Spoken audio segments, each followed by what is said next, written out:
Hello, and welcome to the What If South is Up podcast, where we talk about the ups and downs of creating worlds from scratch and all the misadventures we experience along the way. In a nutshell, how to wing it like an author. I'm Derrick Hall, creator and author of the Crimson Prophecy series, and the first book of which has just released this past week, and we're very excited about that, and I hope everyone else is enjoying it too. Yeah. I'm excited. Joining me tonight is my lovely co-host, Christina Lefebvre, author of a thing that might be called Cogs and Arrows. It might be. I keep changing my mind. But yes, it is an arcane, steampunkish, never mind. It's fantasy. If the shoe fits. And I'm working on it hard, and I'm not as eloquent as you are tonight. So all I can say is that it's being written, and it will be done. It will be done by next year. Absolutely. Woohoo! By 2023 or 2024? Yep. How very specific. Well, welcome to my life. Right? And welcome to all our listeners. Thank you for coming once again. We pretty much appreciate it. Yeah, absolutely. Everyone who comes and hangs out with us every other week or so and spends their time listening to us ramble, we very much appreciate. So, Christina, what are you reading or watching this week? Anything interesting? You know, I am totally into Andor right now. And I'm pretty sure that a new episode has hit, and I am not there, but I don't want to give any spoilers away, nor do I want to reveal when this was recorded versus when it was published. So I'm just going to say I'm really into Andor right now. I haven't gotten to Andor yet. Oh, it's so great. All I can tell you about Andor makes it such an interesting Star Wars series is that not once has anyone mentioned the Force. There is not a lightsaber to be seen, and it is it is as Star Wars can get. It's so interesting. Oh. I'm definitely going to watch it. I just haven't gotten there. I haven't even finished Obi-Wan yet, so I'm very far behind on the Star Wars train, which is depressing because I'm one of the biggest Star Wars fans I've ever met. But I've been injured and kind of laid up recently. I know, so you poor thing. My time thing. has been spent... Oh, come on. It's not that bad. It's just annoying. But my time has been spent writing a lot and reading a lot. I decided not to go with Will White. I know I said I was doing the Cradle collection. I'm not. I forgot about a book that was in my TBR and went for that instead. So I am reading To Sleep in a Sea of Stars by Christopher Paolini, who I absolutely adore and is one of my absolute biggest inspirations for my books. I've loved him forever. He's amazing. And he went from starting out fantasy and then is writing a sci-fi series, and I hadn't read it yet. So I picked that up. So far, it's really good. It's giving me, like, alien vibes, and That's I cool. like it. And then, as far as watching, I'm boring, and am rewatching Peaky Blinders for, like, the fourth time. You know, I just remembered something. My father-in-law asked me if I wanted to borrow a book that his friend wrote, and I said, no, I'll just buy it. So I went on Amazon and I bought this book. And it's a sci-fi, and this guy inherits or wins some kind of saloon on a spaceship or something like that. So I can't remember the name of it, unfortunately, but I'll put it in the show notes. Fair enough. Sounds interesting. I hope it is. It's giving me Lando Calrissian vibes. Ooh, I hope so. Right? Now this To Sleep in a Sea of Stars it's giving me like old school Alien vibes with a little bit of the old Metroid video games from Nintendo, and it's good. It's real good. I'm not deep yet, but it's good. I'm hooked. Oh, I'm glad I love a book that can hook me. There's nothing like it. It was a little slow on the uptake. It's very different from his fantasy books, but it definitely hooked me in like the first couple of chapters. I'm just like, okay, I need to know what's going on now. So, on that note, now that we know how adventurous or not we are in our consumption of media, how adventurous are we in our consumption of alcohol? I think that's What do you have to drink tonight? a classic, a screwdriver. Oh, there you go. And actually, I have a question. So, if you have a screwdriver and you add grenadine, does it become a new thing? It does. I'm not sure what that is, though. Me neither. But To the Googles. that's what I'm drinking is It's called a vodka sunrise a vodka or a pink screwdriver. Okay, I like pink screwdriver better. I'm not a pink person. I don't like pink. I really don't like pink, but I like that name. Pink screwdriver or a vodka sunrise. And I have another one of my bizarre concoctions tonight. I don't even know what to call this. I'm going to call it a miner's legacy. Largely because one of the ingredients is made in one of the largest mining towns in the American West. It's not too far from me here in Montana. And that is Orphan Girl, and it's a bourbon cream. Huh. So I have coffee, bourbon cream, and then, because it's what was in my fridge, coconut cream coffee mate. Huh. And the coconut's a little strange, but in general, it's just like a slightly bitier Irish coffee, and I like it. You know, you're so creative when it comes to this. I used to bartend, so... Secrets! Secrets! Yes, I used to bartend. I was a private bartender for a catering company. I did parties and weddings and stuff like that. So it is my retirement plan to retire onto a beach somewhere and become the old curmudgeon bartender in the little tiny bar that's on the actual beach. That's my plan. That's how I'm going to retire. Well, okay. Now to learn how to bartend. Get yourself a black book and start practicing. Okay. It's not hard. And you get to get drunk a lot in the process. So this week, instead of our usual game of What If, we're going to do something a little bit different. And we're going to interview each other. Yay. To help everybody get to know us a little bit, get to know what we're working on, our worlds and our characters, why we write, what we write, all of that good stuff. So, Christina, would you like to begin? Yeah, sure. So what we have done is we have divided into the questions into 5 different groups, and there's a couple questions for each group. And so the first group of questions, we're gonna ask each other about each other. So, question number 1: what is your nom de plume, your pronouns, and where do you currently live? My nom de plume is the name that everyone knows me by, Derrick Hall. Very much not my real name, for reasons. Pronouns are he, him, and I believe I just mentioned I live in Montana, the currently frozen north. Perfect. And Christina, what is your nom de plume, pronouns, and where do you live? I got my nom de plume is going to become CX Lefave. X is for Xtina. My pronouns are she, they, and I currently live in New Hampshire, but not forever because I'd rather go home to Seattle. Fair enough. And when did you decide to become an author? How long have you been writing seriously? Okay, so I decided to become an author when I was 7 years old when I wrote in my 2nd grade class the famous novel, Why Scissors Dance. Now... I want to read this. This sounds amazing. Unfortunately, life took many twists and turns, so I put it aside. Now, the question of when did I start writing seriously, I actually have probably 10, 12 years of technical writing background. So I was doing writing, but it was all techno jargon. So about a year before the pandemic, I sat down and it suddenly hit me that all these ideas I have for a book, I should just combine them and start writing a book.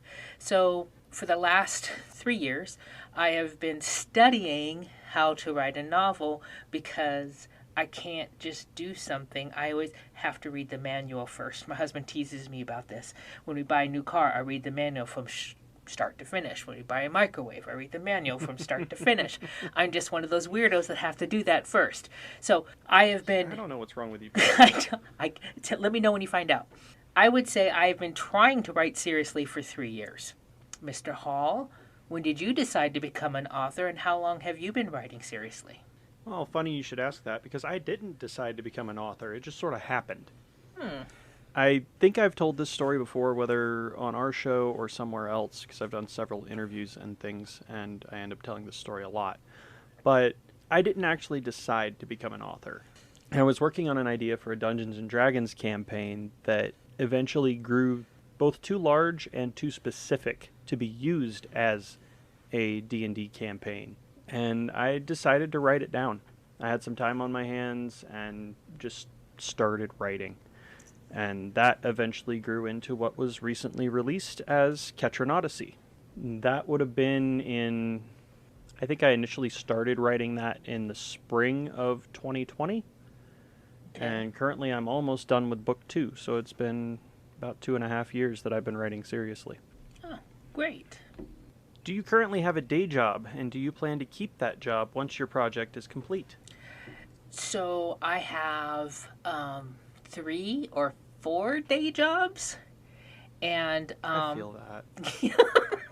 So I am a computer-aided drafter, and I own and operate 2 Airbnbs, and I do tarot card readings, and I'm an artist. So those are my day jobs, and so I have to keep them because they make me money. But as soon as this project becomes profitable, even a little tiny bit, I get to drop one. And the first one I'm going to drop is the one that makes me have to go into somebody else's building and do work that they tell me to do. I hate being told what to do. Right. So. Oh, I know. So, yeah, hopefully not forever. And Mr. Hall, do you have a day job, and do you plan to keep that once your current project is finished? I do, and I don't. I run several small businesses. I am a professional photographer, an IT consultant doing hardware upgrades, networking, that sort of thing, troubleshooting, building new machines, all that good stuff. And I, in the summer at least, run a power washing business. On top of being a dad and a writer and all of the loveliness that comes with that. So I stay very busy, and I don't see much of that going away unless this turns into something big. Mm-hmm. Personally, for me, I'd be happy just to be able to pay my bar tab every other week or whatever off of the books and call it good. You know, that's enough for me. I think that would be enough for my husband, too. If I could pay for my own alcohol, he'd be happy. If you can pay for your liquor, you're good. You've made it. Now, I never went into this for money, so that hasn't really been a goal. When I started, I wanted to prove to myself that I could actually write a book and finish a project on that scale, because, as you know, it is a massive undertaking. Yep.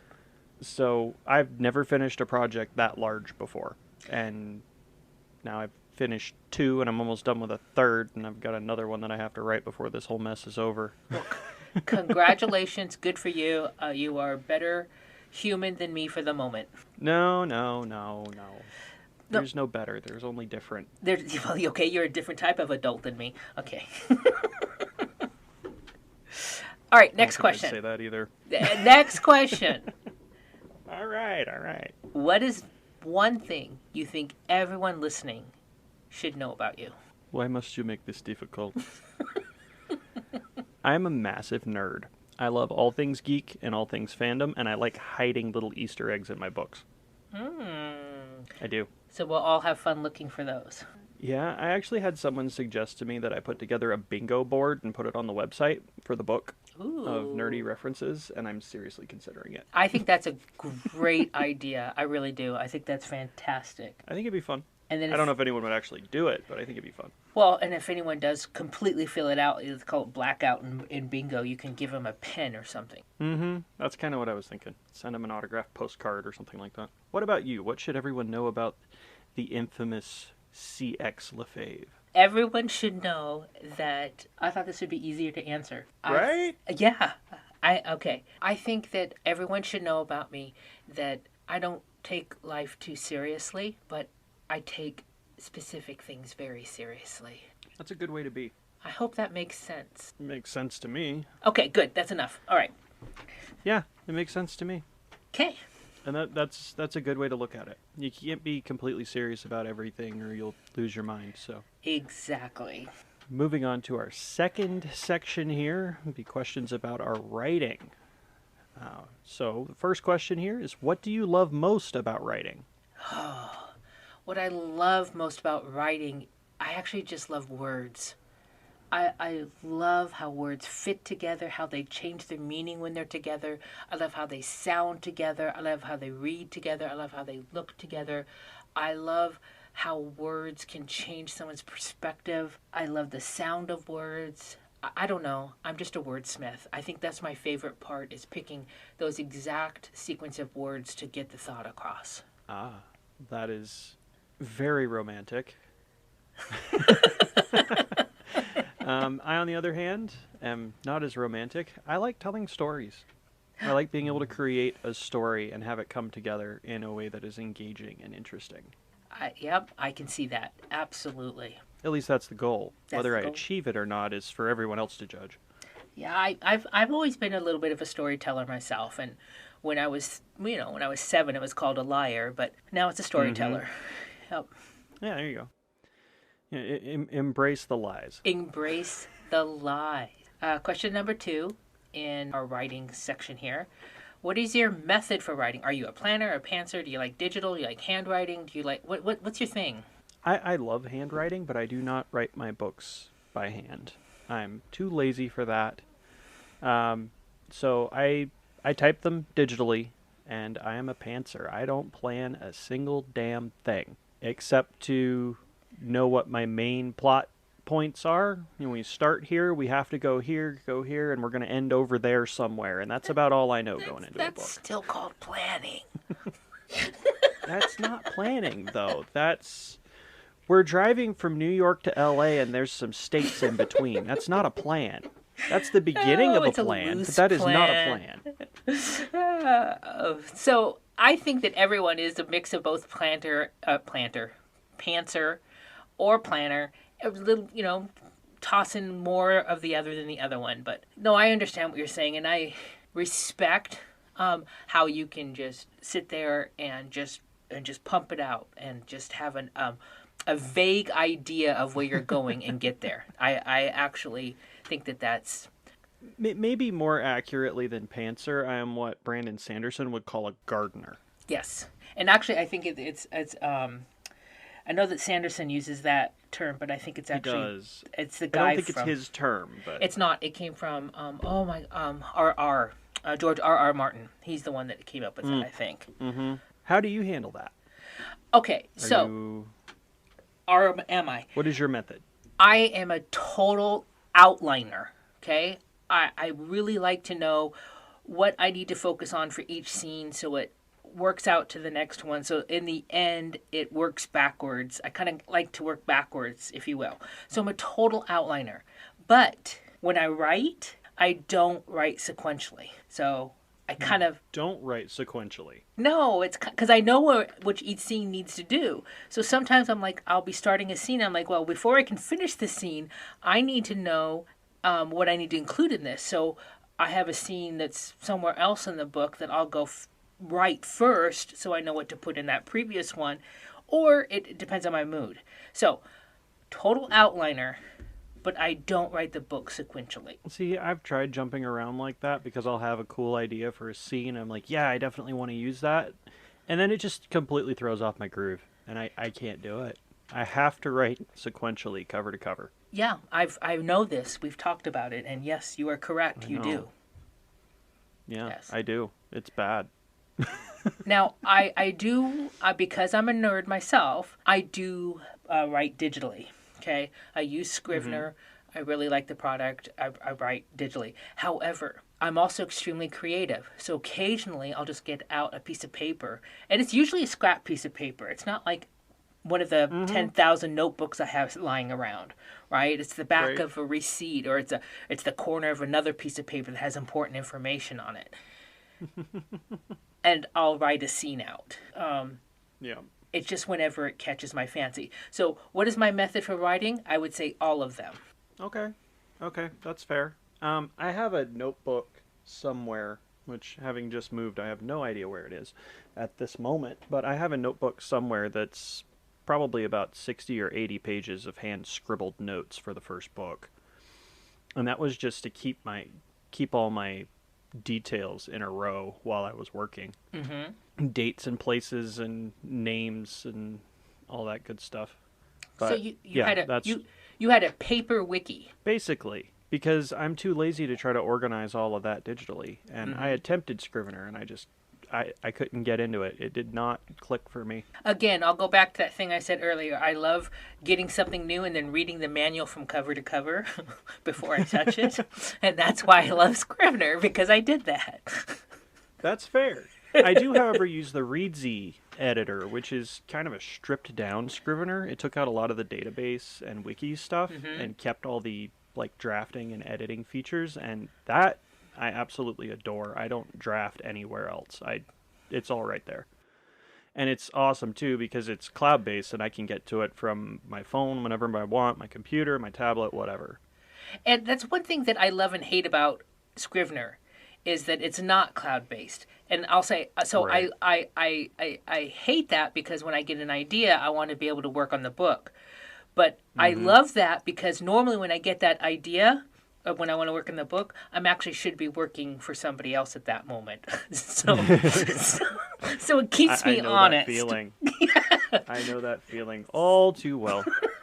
Yeah, I was in the middle of a photo shoot one time and an idea hit me and I just like, hang on a second, pulled up my phone, jotted a note real quick, and then put it away, and then went back to shooting photos.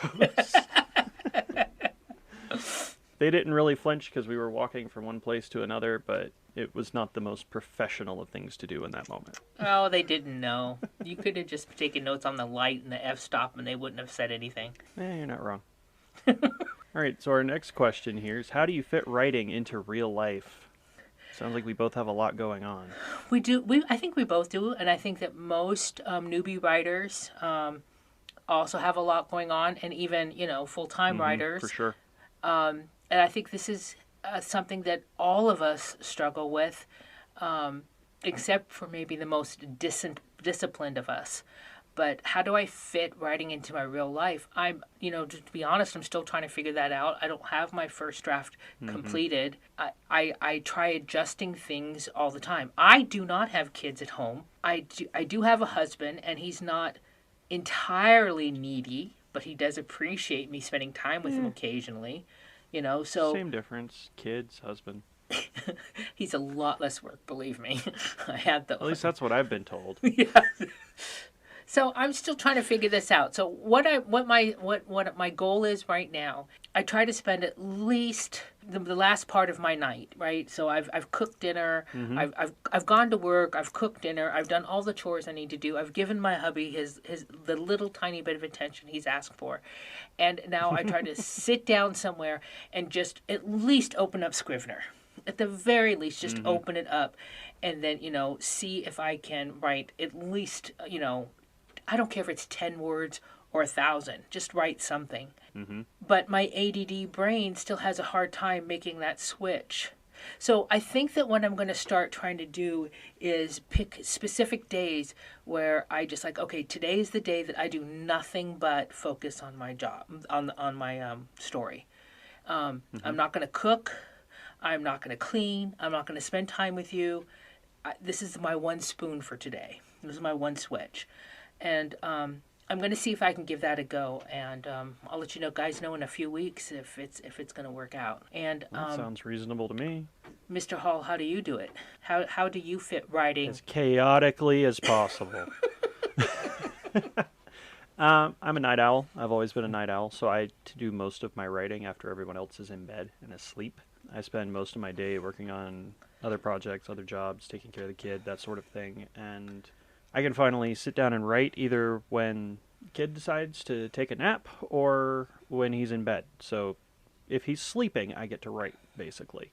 I use the Readsy features. I set goals for the month and for the manuscript that give me a daily word count to meet that deadline or that goal, and that is my minimum on the day, and I set it for 5 days a week. So I have 2 days off. If I write on those days, great. If I don't, whatever. I pretty much sit down, meet that goal, and then if I'm feeling it and on a roll, I'll keep going. If not, I'll play a video game, dick around on the internet, whatever, or just go to bed. It really depends on how I'm feeling. I do both appreciate and envy the amount of discipline you have to do this. Well, I've spent years starting projects and then abandoning them, and I'm kind of over it. I think I've reached a point in my life where I've matured enough to go, if I'm going to start this, I'm going to damn well finish it. So that's kind of where I'm at. And usually those word counts aren't that much. Like right now for November, my daily goal word count is 298 words. It's not that much. That's about 20 minutes. It's usually a little higher than that, but 5, 6, 800 words in a day, if I can split it up between, in the morning or the early afternoon and a little bit at night, I can get it done without too much trouble. And it keeps things moving, and it keeps me motivated, because if I don't write for a few days, they start sending me emails going, "You're falling behind!" So, I don't have an actual person yelling at me, but I have a computer yelling at me. No, I totally get that, because my phone constantly tells me, you have 5,000 more steps to go. Get up and walk around. And some days I appreciate it, Yeah. and some days I want to toss the phone aside. Yes. And then that word count will update itself on that goal. So if I have a 500 word goal and I write 3,000 words in one day, it will adjust and that word count will go down. It might be 300 the next day. That's nice. So it's constantly variable. It fixes itself up. I don't have to constantly check word counts. I can just glance at it and know, oh, hey, I hit my goal for today. Cool, but I'm on a roll, so I'm going to keep going. Or screw this, I need to do something else, or whatever the case may be. And that I appreciate. It actually really does help keep me That's on a track. really sweet, geeky feature. That's really sweet. It really is. Question number 4 All right. in this category. What is something you must have, aside from, the usual writing materials and equipment, to write effectively? Music. Oh, interesting. I always listen to music while I'm writing. Or if I'm not listening to music, I'll have a TV show playing in the background or a movie or something. I'm the kind of person that likes constant white noise. Mm-hmm. Whether I'm paying attention to it or not. I hate actual white noise, but I like to have something playing, whether it be YouTube, Spotify, whatever. A lot of times, if I'm not feeling music, I'll end up listening to Brandon Sanderson's Intentionally Blank podcast while I write. Yep. Because it's just nerdy enough to keep the juices flowing, but not important enough that I have to pay attention to it. And I like listening to them ramble. So, yes, I have to have music. What about you? What must you have to write effectively? Well, I would say that I'm also a white noise person. So I'll probably put Star Trek, TNG or something in the background just to, get me into the groove. I will also say that I'm finding that if I have complete silence, it's easier for me to stay in the groove. And See, if I have complete silence, I end up getting too deep in my head and second guessing everything. That's interesting. So Yeah, that's weird. So when I drive, I cannot play the radio, because if I play the radio when I drive, it makes me sleepy. I drive, if I have to drive 3-4 hours somewhere, I won't have the radio on at all. No music. So yeah, I don't know. But so the question, going back to exactly what the question is, what is something you must have to write effectively? And that has to be a comfortable place to sit. Yes. Not a desk. It has to be a comfy chair with my blankie on my lap. You laptop And I have to people. have my laptop. And, I have to be comfy and I have to be warm. Not hot, Okay, Mm-hmm. not cold, Mm-hmm. but I have to have my comfy chair. I would say that's what I must have. Creature comforts. Creature comforts. A spot of tea. Spiked, of course. Spiked, of course. Yes, yes, yes. Well, that's cool. That's cool. It's interesting talking to other people because I've talked to some other writer friends recently about some of this stuff, and everybody's different, and it's very interesting to me. It's not only interesting, it's important to understand is that anyone listening, we're telling you our answers, and some people are going to go, oh, yes, that's me too. And some are going to go, oh, that doesn't make any sense at all. Mm, And other people are going to go, well, I should say, anybody else that we don't match any of those things, that's okay. That's perfect. We shouldn't all need all the same things. yeah. If everybody was the same, it would take anything interesting out of the world. Oh, God, it'd be so boring. If everybody was the same. Every car would be the same. Every car would be the same color. Everybody would wear the same clothes every day. Every book would be the same. Where's the fun in that? Pleasantville. Yeah. Pleasantville. Oh, that's creepy. No, let's not. Yeah, let's not do that. Start getting into a weird dystopian weirdness. Bland. Yeah. Yeah. Let's not do that. I like to keep things Let's not different do and that. spicy and fun. Not that kind of spicy. You TikTok, said- calm down. You said spicy. I did say spicy. Do it for the algorithm. Spicy. All right. Our next section of questions here is going to be about our individual worlds. Christina, why did you choose to write fantasy? Why not courtroom dramas? Magic. Okay, fine. Why not magical love- courtroom dramas? Oh, maybe I will. But no, I love magic. I love magic. I love the idea of worlds beyond our understanding. Mm-hmm. So I can't put magic in anything else other than fantasy. So that's why I've chosen fantasy. There you go. And you? Why did you choose fantasy? If there's one piece of writing advice I've heard more than any other, which isn't even really writing advice, it's write what you know. Mm-hmm. And I have loved fantasy and read copious amounts of fantasy of all varieties since I was a kid. I like the escape. I like the creativity. I like the magic. The different magic systems have always intrigued me. Going back to Pellini again, like we talked about at the beginning, his magic system, when I initially read his first book, Aragon, was completely unique to my mind, and I absolutely loved it. I still love it. I don't envy him the amount of work that he put into it, but I love it. And it just, I've always kind of had that love for, swords and sorcery and dragons and grand quests and all of that sort of thing, and write what you know. Question 2. Why did you create this, the one right now, the one you're writing in? Why this particular world? Ketra. I honestly didn't really set out to create this world. It sort of created itself around an idea. And what was that idea? The idea was that I wanted a D&D campaign set in the place that I live. So where I live, I'm in Montana. I'm in the middle of the Rocky Mountains. We're surrounded by soaring peaks and glaciers and crazy wildlife, and it feels like you're in the middle of nowhere when you're really not.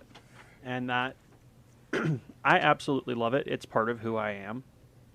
And the landscape in particular inspired a lot of what went into my book. Wait. If you're listening and you're not from the United States, Montana is nowhere near the sea. It is not. It is not. There were some modifications. I was getting to that. It did evolve as I built it, and it grew into its own thing. But there's still a lot of different parts of it that are very much the area and the landscape that I'm in and around every single day. I hunt. I'm a hunter. I do a lot of outdoorsy things. I fish. And I spend as much time as I possibly can, as far away from people as I possibly can. And I've seen a lot of things, and I wanted to include that. And I personally feel like if you have experience with something like that, it adds a certain vibrance to a written fantasy world that can otherwise be missing. Yep. I agree with that. Yeah. So that had a lot to do with it, and it grew, and it's still growing. What about you? Why did you create your particular world of Cap? So vocab is a confluence of different things, aspects of my own personal life. So I will say the when I was, I don't know, I was probably 11 or 12 years old when I asked my teacher, there's all different kinds of monkeys, there's all different kinds of birds, there's all different kinds of fish. Why is there only one kind of human? And it just never made sense to me why there's only one kind of human. So I wanted to create a world where there was different kinds of humans. Mm-hmm. But I am at heart a peacekeeper, so I didn't want to create one that was full of conflict. Mm-hmm. So I wanted to create one where all of the different human type species got along. And then what happened was I hit 30, 40 years old, and it was like I started exploring my own personal ethnic background, my own nationality, and I've got a sliver of Native American, and it fascinated me to think about what would this world look like if Native America was never colonized. And so those concepts all came together and to build this one world. So that's why I created this world. I have a curiosity, a wondering of what this world would look like if colonization ever happened in the Americas. I have a curiosity of what a world would look like with multiple human type of species. And I just I just wanted to put it all together. So, and of course I love magic, so I had to throw magic in there. Of course. That's yeah, interesting. so that's why this particular world. Very cool. So our next question is, what do you love most about your world? That's interesting. That's an interesting question, and it's. I think what I love most about my world, cooperation is key. I just think that that's very unique in a lot of different stories. I'm not trying to write a utopia. I think I've said this in an earlier episode, but I do want to write a world where conflict isn't the driving factor of human growth, of human potential. It's the cooperation and what can we achieve together type of thing. So I love most about what I love most about my world is how all the different species get along and work together. It sounds so weird when I say it, but that's really what I love most about it. And what do you love most about your world? No, it makes sense. It does make sense. It actually makes a ton of sense, because that in and of itself is antithetical to the current world that we live in. So you're creating a counterpoint to reality, which is really what fantasy is. Good point. In a lot of ways, it'll reflect reality, but you also want it to be different enough that it's not the same. And what do you love most about Ketra, your world? I really like the name. No, that's not my favorite thing. I don't know what my favorite thing is. Obviously the landscape, because I live in it and love it. But I would say, as far as the world and the culture and all of that, I appreciate the diversity of it. And whether that be through the various races or species, you have humans and elves and all that sort of thing, but also the wildlife. And a lot of it is real and tangible. Like, I could probably find most of the animals in my books within a mile of my house. But there's also that fantasy element that just kind of raises the bar a little bit as far as cool factor, at least for me. And while my book may be a reflection of where I live, it's kind of a kid's daydream of where I live. Well, that's cool. If that makes sense. It does. I mean, I remember the first time I stepped into Narnia, right? And, Oh, yeah. the landscape was amazing to me. Yeah, that makes sense. Well, there you go. All right. On to the next question. What's one thing that makes your world unique? This is back to the one thing everyone should know about you question, isn't it? For me, I'm going to, again, say that I think it's the diversity and the way that I have broken it up as far as the dominant races and like political factions in a way.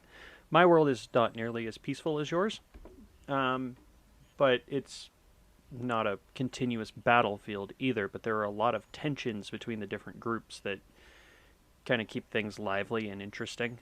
And that's especially going to come into play in book 3, which I will be starting on very soon. But I think that, at least in my case, the way that I've handled that and the way that I've broken it up and the way that I've defined some of those races that is different from the traditional definition of elves or dwarves or whatever, I feel like that's kind of unique. I appreciate it. My elves are not extremely wise. They're not extremely beautiful. They don't live forever. They're basically just humans with pointy ears. And it really plays into the political tensions because humans and elves do not get along at all. But they're really not that different, which is part of the overarching conflict in the whole series. Yeah. I think it's kind of a different take on what people would expect from traditional fantasy players. Yep. And I appreciate that. I know I wrote it, and it sounds stupid to say that I appreciate it, but I do. I like what I did, and I think it works. Perfect. That's all that matters. How about you? What makes your world unique? I've created a world where every single person has a magical ability. I've created a world where it's never been heard of that someone does not have a magical ability. But they don't call it magic. I mean, if everyone has a specific type of ability, would you actually consider it magic? No, it's just what you are. I was about to say, if everyone is magical, then aren't they all just mundane at that point? Exactly. So what makes my world unique is I've made the magical mundane. Well, there you go. That's one way to do it. You're so much more succinct than I am. I had time to think while you were talking. Sorry. I get long-winded. All right, our next section, going into our current project, work in progress, and our plans for that work in progress. So, Christina, do you plan to independently publish or go through a traditional publishing house? My goal is to go traditional, only because I am horrible. I am horrible at sticking to schedules, about doing all the things I need to get done, about, scheduling myself and making sure all the boxes are ticked. That's my biggest weakness. So going indie requires a lot of discipline, regulating, those types of things, which I'm not that great at. So I would really like to go traditional, where I can be told what to do, and I'll make sure that I do it. But now, don't get me wrong, I'm not a follower. My friend, I'm pretty much a leader, but I know where my weaknesses are. So those mundane tasks, I just know that I'll just drop. I just know I will. My plan is to go traditional, and I'll try for, a couple years. And if I end up not being able to do it, then I will make my husband retire from his job and become my manager, and I'll make him do my indie publishing. And what about you? Oh, that's fair. Well, I already know what your first one is. Yep, I'm indie all the way. Indie all the way. I'm not in it for the money, and I want to maintain full control, which is something that a lot of traditional publishers tend to remove. They will force edits, force cover designs, that sort of thing, and I don't like the current trending cover designs, and I don't want anybody telling me what to do with my book. That's fair. So, yeah, that's fair. In the vein of hating having people telling us what to do, I have gone indie. There you go. And that is where I plan to stay. I will probably publish wider than I have right now. Right now I'm just going through Amazon, but yeah, I think I'm going to stay indie. I'm not in it for the money, and that's fine. Perfect. If it takes off, it takes off, indie or not. Yeah. So, when do you plan on completing your current WIP? And for people that don't know what I mean by WIP, I mean work in progress. Work in progress is, well, it's a work in progress. I'm intending to finish this world with a trilogy of main novels and probably some side novellas, or maybe like a collection of short stories or something to expand on some of the characters. But the first book is out. I'm almost done writing the second book, and then I have one more to do, so the whole thing will probably be done 2024-ish, hopefully, assuming the world doesn't end in the meantime. Yep. But that does not by any means mean that I'm done writing. I have more things on the table, more plans, and more projects that I want to do. Because I caught the bug, and I caught it bad. Oh, that's awesome. What about you? When do you plan on completing your questionably untitled project? Well, I can tell you what I don't want to do is I don't want to be 6 months into this podcast and tell people I still haven't finished it. So, um, I would really like to be able to finish the first draft in 2022, the very beginning, and then get it edited and all the things I want to get it done to, get it massaged and all those things and get it done. But so I being one who is not good at finishing projects, this is important to me. So I would like to get it finished early 2022. Absolutely. Like I said, I'm terrible at finishing things too, which is part of why I'm as strict as I am about what I'm doing with mine. So, let's see. Our next question is, what is the indicator that after publication, that your project is a success? What does success mean to you? That's a good question. Thank you for asking. And I'm saying these things so I have time to process. Okay, so I think that what would make my current work in progress feel like a success is if it was picked up by a trad publisher, for sure. I think that that is all I need for this one book, is just to know that somebody is ready to back it. So that's all I need to know at this point to know that it was a success. And what about you? What's your indication? I want to hit 100 reviews. That, for me, means that 100 people have read my book and cared enough to come back and tell everybody if they liked it or hated it or whatever. I like that. I would like to hit 100 reviews on all of my books. And if I hit that, I will have made it. And I'm going to the bar. Going to the bar. Okay. And I'm going to the bar. For me, it's not about money. It's knowing that I created something that people enjoy. Yep, I understand that. All right, next question. For your current work in progress, can you give us a spoiler? Flying squirrels are important. Fantastic. That's awesome. All right. I'm trolling now. I'll expand that a little bit or come up with something else. There is a fair amount of tension, as I said, between the elves and the humans.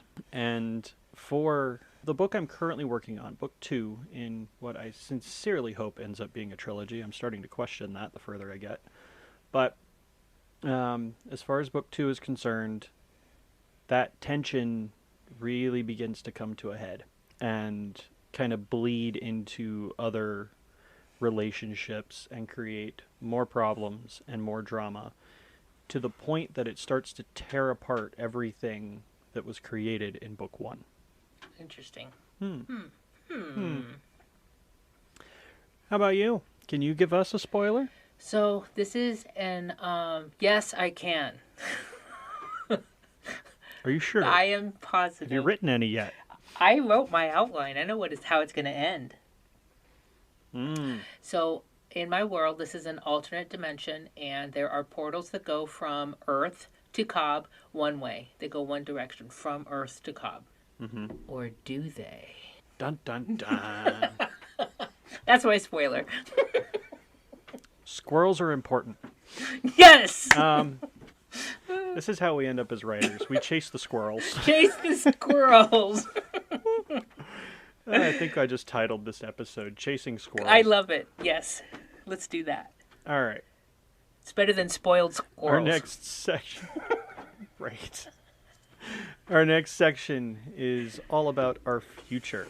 So where do you hope to be with your writing in 10 to 20 years? Okay, so this is my goal. I know this answer. My goal is in 20 years that this franchise, well, I should say 20 years from finishing the first draft of the first book, the franchise earns $1 million. In 20 years. In that whole 20 years. Now, if you think about it, going across 20 years, $1 million is not going to be that much, right? It's not that hard of a goal, but if I write multiple books in this franchise and I find other ways to monetize the different aspects of it, I don't know, all the different ways we can monetize our stories. My goal is merch and movies and TV and all that fun all stuff. those kinds of things. By the end of 20 years, I've earned out $1 million. And this is my retirement plan. Best of luck. I get it. I understand. But that's my goal. That's I have a 20-year plan to finish this franchise. Okay. And what's for you? For me, that feels very bold. In 20 years, I would like to have several completed projects, not just this one. And I would like to see them do well. One of them in particular, which you are familiar with, but I will not speak of, I would love to see as a movie within the next 20 years. Mm-hmm. Mm-hmm. Mm-hmm. You know. Mm-hmm. Top secret. Stop asking. Intellectual property. All right. But, yes, for anyone who is wondering, we are planning to work on a project together. Yes. At some point, and it's going to be amazing. So, by the way, making $1 million in 20 years just means that I need to earn $50,000 a year over 20 years. Mm-hmm. And so, which is doable. It's doable, and I can make $5,000 the first year as long as I make $500,000 the 20th year. So, it's. But anyways, okay, so. I mean, I've seen people hit it big indie and pull in $40,000 a month. Yep. So, you never know. You never know. So, if I don't make that goal, it won't be the first I haven't met. Yeah, same. All right. Question number 2. Speaking of, what are some future project plans? Yes. Our top secret project is a future project plan. But I also have plans for a lit RPG series. For anyone who's not familiar with that, it's basically a RPG video game turned into a book. And has all sorts of fun magical possibilities. And I kind of on the back burner because of Top Secret Project have a sci-fi project brewing as well that I would like to work on eventually. So for me, my future project plans are all about this world right now. I don't have any plans to exit this world and write something else. So my plans are to write this trilogy, which will be not a normal trilogy. All 3 books will be standalone, with the first being my main character, Aniksha, just entering adulthood. The second one will be when she'll be of parenting age, and the third one she'll be of grandparent age. So they're pretty far apart. And then in between those, I'm hoping to write about other characters. So to take off in different directions in between those. So some of the sub-characters, not sub-characters, but secondary characters that are in my current first one will have their own story trilogies coming off of this. Oh, okay, cool. So you're building a whole empire. Franchise, but yes. For lack of a better word. Yep. Franchise, Yep. There you go. That's the word I needed.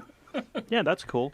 That I'm also doing something similar with Ketra because I've already started. I did the prequel that follows Tiarsis, one of my characters, my side characters. I have plans for several more novellas or short stories with other side characters to dive into them a little bit deeper and expand on things in a way that I can't do in the main books. So yeah, that's cool. great. In 100 years, what do you hope everyone will enjoy most about your books? I had an answer for this, I thought, and I think I forgot it because a new one just popped into my head. Squirrel. And that is given... Chase it. Yes. Given that many of the Native American traditions and tribes are slowly becoming extinct, not all of them, and none of them will be, I hope that in 100 years I can give a true representation of how things could have been. That is a noble goal to which I cannot aspire. For me, I just want to tell a good story. we're coming up on 100 years since The Hobbit was published, and everybody still loves The Hobbit Yep. because it's a good story. So I just want to tell a good story, and I want people to enjoy it and remember it and read it to their kids and their grandkids. And no, it's not The Hobbit. It's not The Hobbit, but I would appreciate if people appreciate the work that I put in and enjoy the story that I tell. That's just as noble. It's just as beautiful. Beautiful, maybe. Noble, not so much. It's selfish, really. Aren't we all? I just want to be remembered. Yes, I think that's, you know what? I think deep down that is the primary goal of most authors, is that their stories remembered. Yeah. You spend so much time and put so much heart into creating something. It feels good when people like it and appreciate it and can tell you that, but even if you're not around, the fact that people are still reading it, it's still out there, and something that you created will outlast you, has meaning. Yep. Agreed. All right, the last question. Yay. What do you really want to be when you grow up? Or, just in case it's not being a writer, what would you be doing if you weren't an author? So, but I like the question. What do you really want to be when you grow up? An adult. It's, you know what? It's not that fun. I want to be an adult who acts like an adult that other people see as an adult. They're called Karens. I don't know what I am right now, but it's Yep. not an adult. It doesn't. Okay, wait. What I'm cute in my story? 30s So my and kids, it ain't that. when my kids were in their late 20s, right? I was out with walking around with them. Now, mind you, I'm 5'2 3/4, and my daughter is 5'10", and my son's 6'3". Okay, so I'm walking with them, and one in each arm. And I said, "Oh my God, this is so great! I'm so happy. This makes me so happy. I'm walking around with my adult kids." And my daughter stops in her tracks, and my son looks at me and goes, "Watch what you call me." And my daughter says, "Stop with the bad words, Mom." So yeah, that's my adulting story. I relate to that on so many levels. No, I don't know if it was the same for you, but growing up for me, it was always, oh, I'm going to be 18, I'm going to move out, I'm going to be an adult, and then you move out and you're 18 and you still feel like a kid and you have no clue what you're doing. I unfortunately did not have that experience. When I moved out at 19, I was a single mom. I didn't have time to think about that's it. Fair. I moved out at 19 thinking, I'm going to go conquer the world, I'm an adult now, nobody's telling me what to do. And everybody's still telling me what to do, and I have no clue what to do with what they're telling me. Go do the just do 25 the dishes. rolls around, and you're like, just I should be an adult and you're now. An adult. Just do the dishes. No, I'm going to watch Gladiator for the 20th time. Like, 25 rolls around, I still have no clue what I'm doing. 30 rolls around, no clue what I'm doing. And it's just like, when am I supposed to actually feel like an adult? When am I going to start getting treated like an adult? That's a different question. Right? I want to be an adult cute. when I grow up. If I wasn't writing, I would probably be doing what I was doing before I was writing, which is all the photography and the IT and all of that I still do. Writing just takes up a lot more of my free time. What would you like to be when I grow up? You I don't want Christina? anyone to tell me what I have to do. I feel like we established that already. Reiterate. No, I just want to be an artist. I want to be a creative. I want to write. I want to do art, and I want to bring joy to people by helping them learn artistic and creative things. That's it. I just don't want to go. I don't want to have to wake up at 9 a.m. because somebody else tells me I have to be at the job at that time. I don't want somebody else to give me a stack of papers and say these need to be done by the end of the week. I don't want that. I just know what I want. I want to wake up when I want to wake up, and I want to create what I want to create. That's it. Mm-hmm. Well, there you go. That's, yeah, I can agree with that. If I had my way, I would be the guy traveling the world, taking the crazy photos that you see in all the magazines and doing all of the crazy stuff. But yeah, that's expensive, and nobody has offered to pay for it yet. So our society today does not appreciate being our creative selves. They only appreciate and acknowledge when you're your productive self, and I find that sad. Agreed. There's something missing. The rat race has gone too far. All right. I think that concludes our squirrel chasing for the evening. Good job. Yes. 20 questions. 20 questions. This one has been a little bit longer than usual. Apologies for that, but hopefully you found it interesting. And I think we're going to sign off for the evening. Christina, where can everybody find you in the great void of the interwebs? I kind of make it simple. Just look for Uniquely Xtina. So I'm Uniquely Xtina on Facebook. I'm Uniquely Xtina on my website, and I'm Uniquely Xtina in TikTok. And I am Uniquely Xtina on Twitter, but I'm not touching that with a 10-foot pole right now. Yeah, Elon kind of screwed that one up, didn't he? Pooch much? Where can we find you? You can find me in most places with the tag @DHallAuthor or on my website, DerrickHallAuthor.com. I am also on Goodreads and Amazon as Derrick Hall. You can find my books, Ketron Odyssey and The Trials of Tiarsis, on Amazon. Please pick them up, and if you do and read them and enjoy them, please leave me a review. Those help a ton. Other than that, the only handle that's different is Instagram, and that is author_Derrick_Hall. Beautiful. It's been a lot of fun hanging out, chasing squirrels and rabbits and any other small rodents that we decide to chase.